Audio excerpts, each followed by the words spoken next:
GS ocean academy में आप सबका फिर से स्वागत अभिनंदन है। हमारा जीएस का टेस्ट सीरीज लगातार चल रहा है। साथ में हम आपके लिए बीच बीच में सुपरफास्ट जीएस भी लाते हैं।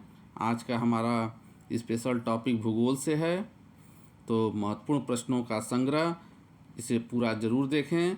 आपसे निवेदन है कि चैनल को सब्सक्राइब और बेल आइकन भी प्रेस कर लें ताकि आगे आने वाले वीडियो का आपको नोटिफिकेशन मिल सके। तो आज का हमारा पहला प्रश्न, किस भूगोलवेत्ता ने पृथ्वी को नापने का कार्य सर्वप्रथम प्रारंभ किया था? उस भूगोलवेत्ता का नाम थेल्स, यानी थेल्स ने पृथ्वी को नापने का कार्य सर्वप्रथम प्रारंभ किया था। हमारा दूसरा प्रश्न, किसे भूगोल का पिता कहते हैं तथा इनके द्वारा लिखी गई पुस्तक का नाम क्या था? हिकेटियस पुस्तक पीरियोडस, यानी भूगोल के पिता का नाम हिकेटियस था और इनके द्वारा लिखी गई पुस्तक पीरियोडस थी। हमारा अगला प्रश्न, विषुवत रेखा की लंबाई ज्ञात करने वाले भूगोल वैज्ञानिक कौन थे तथा उनकी पुस्तक का क्या नाम था? इरेटोस्थनीज पुस्तक ज्योग्राफिया, यानी विषुवत रेखा की लंबाई को ज्ञात करने वाले भूवैज्ञानिक इरेटोस्थनीज थे और उनकी पुस्तक थी ज्योग्राफिया।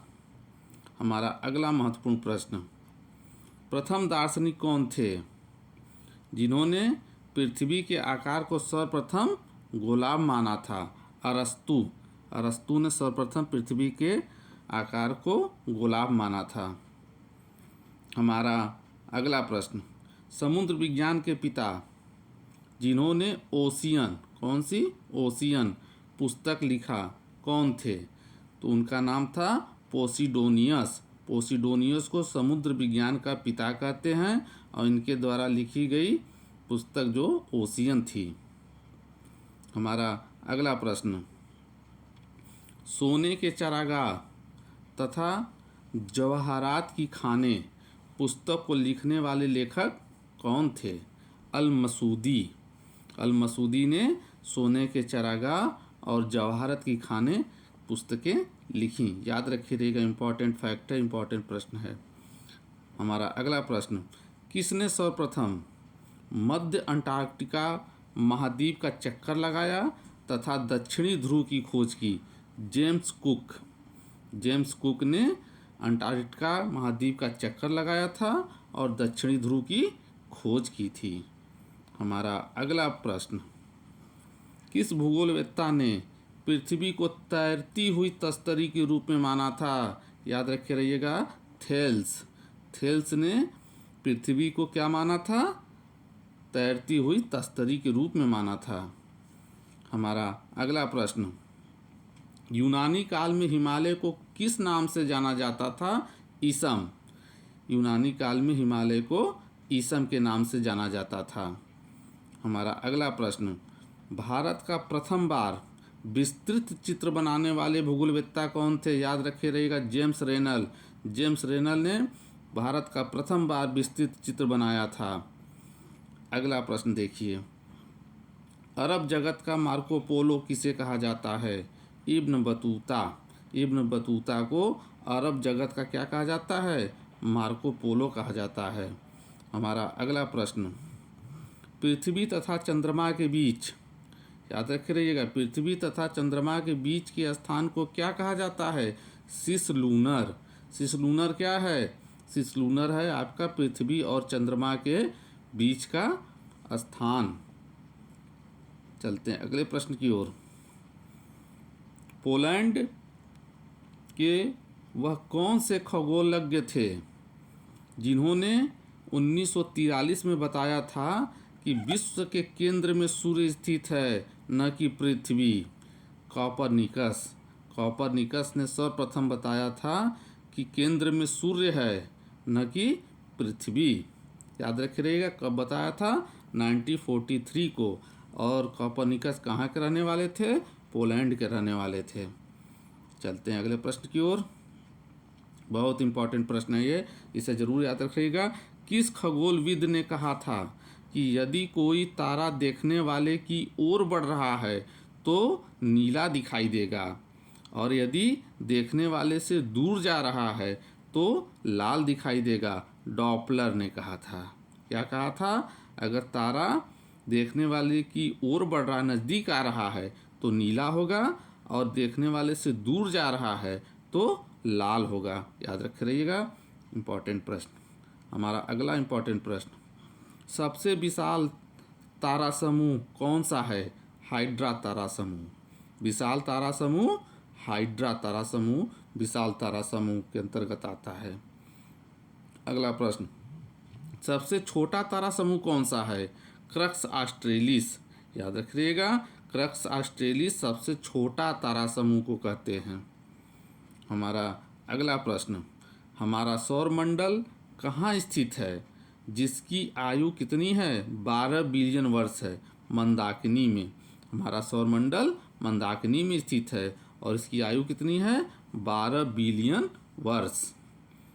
हमारा अगला प्रश्न, हमारे सौरमंडल के सर्वाधिक नज़दीक स्थित तारा कौन सा है? Proxima Centauri.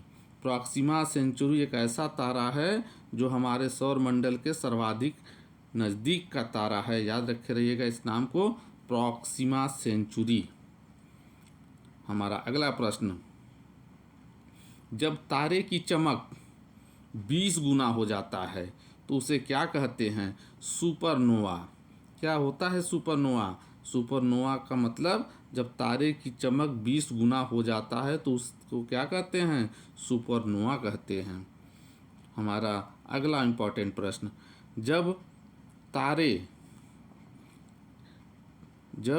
तारे की केंद्र से हीलियम समाप्त हो जाता है, क्या समाप्त हो जाता है? हीलियम, जिसके कारण तारा का केंद्र सिकुड़कर गर्म हो जाता है, उस घटना को क्या कहते हैं? याद रखिएगा, उसको कहते हैं रिंग नेबुला। क्या होता है रिंग नेबुला? जब तारे के केंद्र में हीलियम, कौन सी गैस? हीलियम समाप्त हो जाती है, जिससे तारा क्या हो जाता है? गर्म हो जाता है और सिकुड़ जाता है। इस घटना को क्या कहते हैं? Ring nebula. हमारा अगला इम्पॉर्टेंट प्रश्न, पृथ्वी से दिखाई देने वाला वह चमकीला तारा जो कि सूर्य से 20 गुना अधिक चमकीला है, कौन सा है? साइरस या डॉग स्टार। यानी कि सूर्य से 20 गुना चमकने वाला तारा जो पृथ्वी से दिखाई देता है उसका नाम है, याद रखे रहेगा, साइरस तारा या डॉग स्टार तारा। चलते हैं हम अपने अगले प्रश्न की ओर। हेली पुच्छल तारा कितने वर्षों के बाद दिखाई देता है? कई परीक्षाओं में ये प्रश्न पूछा गया है, इसको याद रख रहिएगा। ये हेली पुच्छल तारा 76 वर्ष बाद, कितने वर्ष बाद? हर 76 वर्ष बाद जो है दिखाई देता है। हमारा अगला इम्पॉर्टेंट प्रश्न, सर्वाधिक ताप अंतराल वाला ग्रह कौन सा है? तो सर्वाधिक ताप अंतराल वाला ग्रह आपका जो है बुध है, सर्वाधिक ताप अंतराल इसका है। हमारा अगला प्रश्न, पृथ्वी की उत्पत्ति संबंधी कौन सी परिकल्पना, ग्रहाणु परिकल्पना का प्रतिपादन किसने किया था? चैम्बरलेन तथा मोल्टन ने। क्या किया था चैम्बरलेन तथा मोल्टन ने?